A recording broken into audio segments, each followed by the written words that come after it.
Hey everybody, this is Chris with T3 Handicapping, and I'm here to break down the card for Thursday, September 23rd, 2021. You may notice if you've watched some of the previous videos that it is rather bright here in my home office, and that is because I'm recording a little bit earlier today. Thanks to Mother Nature, the Wednesday card was canceled, so no results to report there. And the entire card was washed off. So the bad news is no winners. The good news is no losers. So we end the day even. I said I wasn't going to bet much today. I wasn't expecting it to be zero, but you take what's given to you. So today I'm just going to be going over the card for Thursday, September 23rd. And certainly that rain is going to play a little bit of a factor here as we look forward. If you want to follow my updated picks, you can do so on Twitter at handicappingT3. I will post those after scratches and changes, so that's the place to get the most up-to-date information. You can also follow any of my online content at bettingnews.com. I'm the lead horse racing writer there. So I've got stuff up for Thursday evening at Churchill Downs. You can read my analysis of that card. Like I said, that's already up on bettingnews.com. So feel free to enjoy. Now, before we jump into Thursday's card, this is being recorded on Wednesday afternoon, early evening. And as we are recording this, it's still raining in Indiana. It appears as though the rain is going to persist all the way into the early morning hours, somewhere around 5 a.m. Local time. When that subsides, it looks like we're going to be pretty clear after that. So I'm thinking in general, the racing itself should be able to go on without a hitch. I don't believe there's going to be another cancellation of the card. That being said, they've been pounded with rain over the last several days, and I'm assuming that turf is not a real great possibility. And in fact, I did make a slight adjustment for that here in the video today. I just don't see any way they're going to be able to dry that turf course out enough, even with a couple hours of rain. Now, if the races do end up going back onto turf or stay on the turf, they don't need to cancel them. It's a quick toggle switch, and the Twitter picks will reflect that. But for the purposes of this, I finally decided to take a stab at just handicapping them as dirt races, and we'll see how it goes. If I need to flip them back to turf, I can easily toggle that. So let's go ahead and let's jump straight into things here from Indiana Grand on Thursday. All right, so I'm over here. We're going to start in race number one. This is 8.5 furlongs on dirt. You've got a class level of 15, so moderate for an Indiana Grand race. Looks like it's going to be a real quick race, which is kind of interesting because the early types have typically been good on the dirt, and especially if it's raining, that's probably likely to help. But with a 22 pace, that's pretty hot. It could be a situation where things could get really dicey on the front end. So as we look over here, my top selection is going to be at 97, Crypto Cat. Now, this is the favorite at odds of basically 6 to 5. Rhapsody in Gray is my second choice, only 2 points behind based on my scoring. This horse is going to be forwardly placed, particularly with the wet course. I kind of like that. And I'm probably actually going to play Rhapsody in Gray a little bit heavier than Crypto Cat. Nevertheless, you do have to include Crypto Cat. And I do like Shotgun Katie at 20 to 1 as a sort of a third choice. As you can see here from just the raw letter grades, everybody's kind of in with a realistic shot, and definitely looks like a race where you're going to want to go deep to start the card. Moving on to race number two. Now, I believe this is one that was originally scheduled to go turf. Let me do a quick check here and just see. So if I come back over here, yeah, so this one was originally scheduled for turf. I'm going to go ahead and flip that back, though, because like I said, I want to have everything for dirt today. So we're going 5 furlongs on the dirt, and you can see here, based on that, our top selections are the 1, the 2, and the 7. The 1 being the top choice, fastest spin. Now, one thing that's concerning for me is that at these sprint distances, the 1 post has not been as good. In the sprints, you really want to be 4, 5, 6, maybe even into the 7 path. Not much further out than that, though. It's the dirt routes where it's good to be 1, 2, 3 with early speed. So I actually think here, despite this horse being the number 1, I think if this race flips over to dirt, which I'm presuming that it will, I think I'm actually going to play the 7 on top. This is Goodbye Greeley at 5-2. I'll take that one as my top selection. I will probably, if it goes dirt, consider the six horse as well. That outside draw has, like I said, been very productive. And then I would also probably use Rutabaga because I think Rutabaga would have the ability to adjust. Now, the one concern that I have is there may not be much pace on, and that may allow Fast to spin to sit off and go. You can see we're only looking at a pace projection of 12.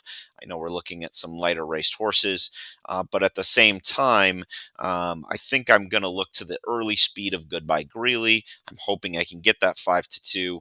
And then if not, I would probably use Fast to spin in case the pace holds and it just makes a stock and pounce. And then outside of that, maybe I would come to, I'm not getting much different value, so I think I'd go with Miss Getty Up if this race goes over to dirt. Coming on to race number 3. This race is going 6 furlongs on the dirt, so we're projecting that early runners are going to be best. Pace projection of 17, so a very, very moderate pace here. And I've got the 5, 6, and 7 all rating out as my top selections. I'm going to be most heavily invested in the number 5, Classic Max. Classic Max is 8-1 on the morning line, but seems to have some of the best early speed.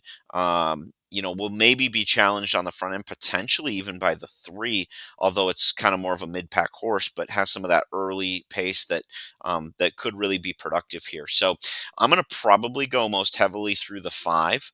And then if the 5 can't get the job done, then that's when I would start looking at High Cotton Justice, Venice Beach, and probably Metallic Man. I wouldn't want to go any more than 4 deep there, especially given that first race, basically everybody had a chance. So that's kind of where I'm sitting here, but I think I'm going to try and really spring the upset with the 8-1 shot.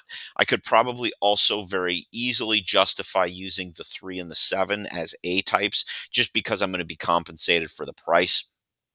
I don't really get that much off of using High Cotton Justice.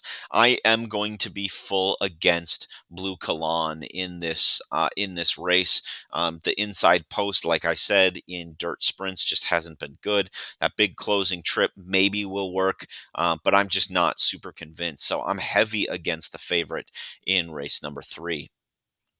Moving on to race number 4, you can see the 7.5 distance. So now this race has been converted to dirt. It normally would be a turf race. And again, we can see here as we look, so I've got A plus grades on the 7-8. If we put this race back on turf and then we come on over, you can see now that the A plus grades go to the 7 and the 9. So in some ways, the grades are power ratings. So you will ideally get just the best horse. But at the same time, if the best horse changes based on surface, that is meant to be calibrated in here as well. So, like I said, we're going to assume this is going a dirt route.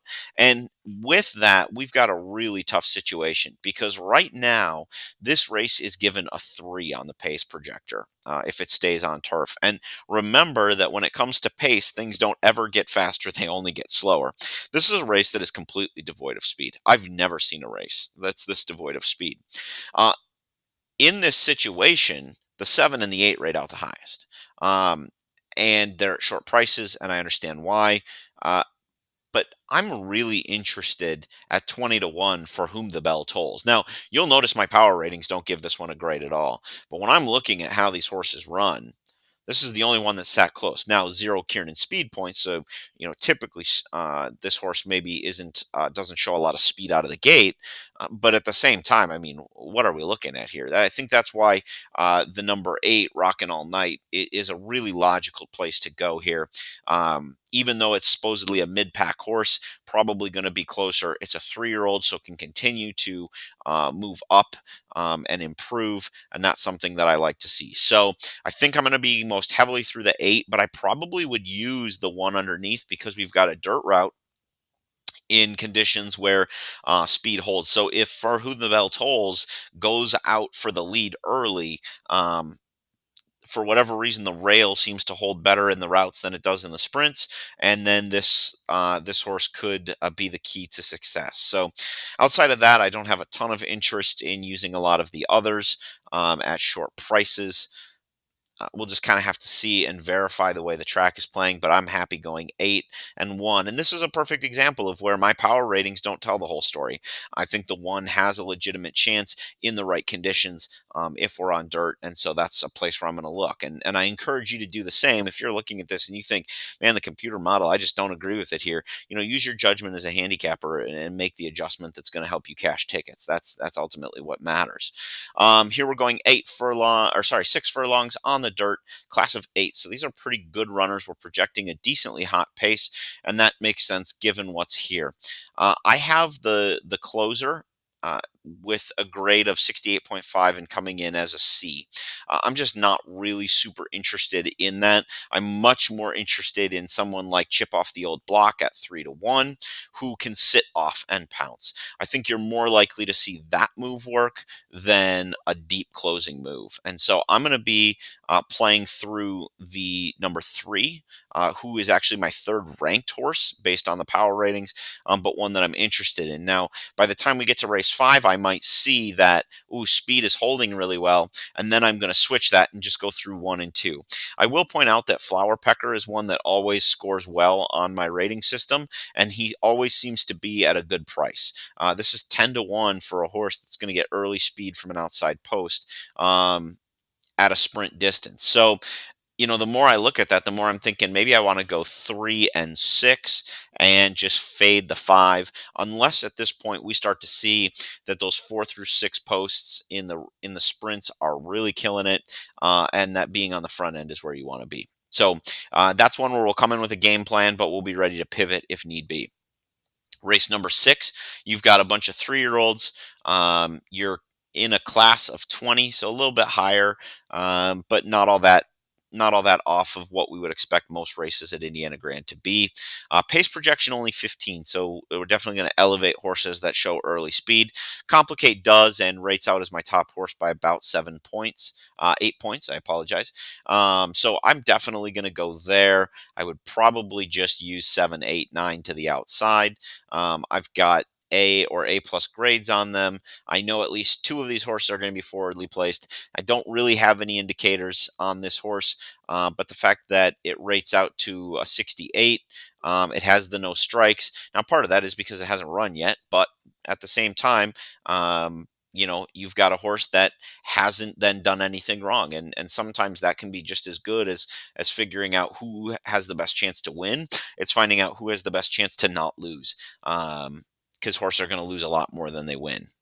So moving on to race number 7. Like I said, in race number 6, I'm happy to take those and move on. We're going 6 on the dirt, a class level of 16. So we're trending down just a little bit, getting into a little bit more quality. These are 2-year-olds, so very unpredictable. And you can see that the raw letter grades have come out all over the map. As we're looking at this, though, the advantage that I see here is that even though they're 2-year-olds, we at least have established form. Now, that form is subject to make big leaps and bounds and changes based on the development of the horse, but overall we have some good things to go off of. Because we're sprinting, I don't love the inside posts, but a horse like Mia Estrella at 20-1, I think I could be convinced to go and play. I actually, as I'm looking through this, the horse that jumps off the page to me right away is Compressed Energy at 5-1. Has shown some good early pace, may get the best run of things. Form-wise is at least competitive, right in there. I don't love 3 strikes on this horse, but I do think this is one you're definitely going to want to keep your eye out for. I feel like I have to, in this case, I have to use the 2 and the 3 because they're both A grades. And I feel like if I got beat by those, I'd just be kicking myself. No more fake news. I will probably, well, I will probably use even with the S type, only because I think that flopping out trip, we're only going 6 furlongs. I think I'm going to pass on no more fake news, but I will probably use the 6 and the 7. I like just being able to sit off the pace and pounce just a little bit. So I'll probably use those.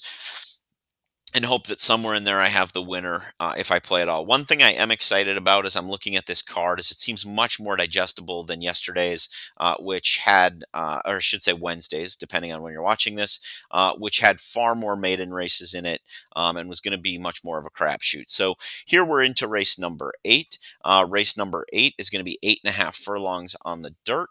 And I believe this one is just a straight dirt race. I think the ninth is the one that was on turf that we took off. So we come here and we see that you've got a couple of speeds and then a speed here.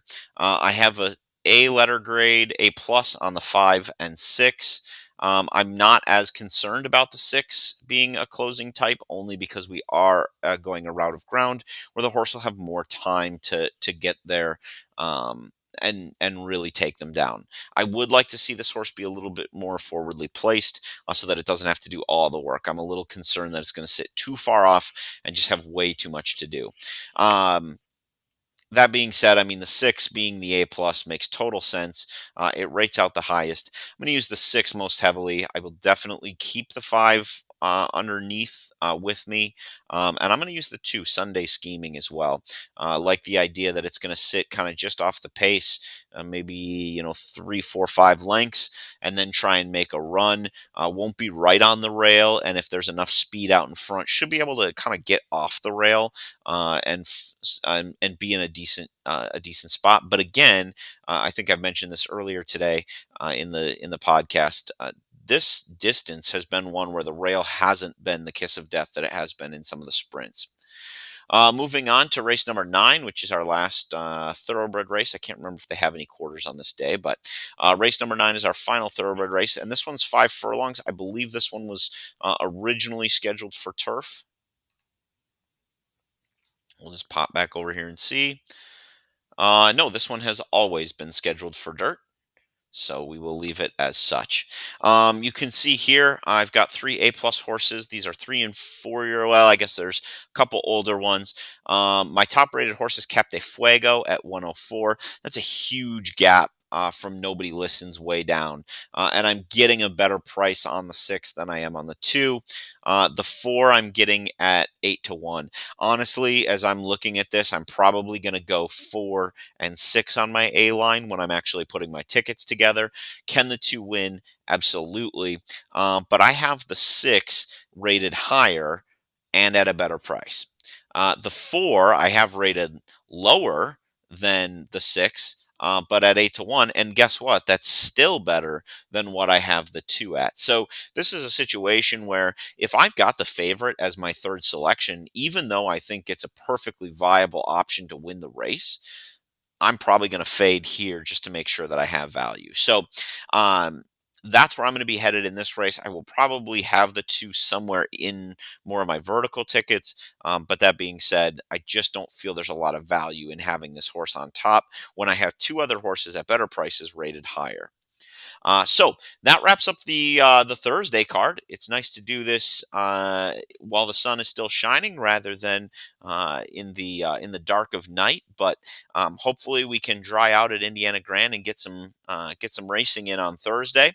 If if the races stay on the turf again, I know I handicapped them here for dirt, but I will update the spreadsheet to make sure that the grades reflect whichever surface they happen to be running on tomorrow at Indiana Grand. So good luck at Indiana Grand, at Churchill, at Belmont, wherever you happen to be playing tomorrow. May you cash some tickets.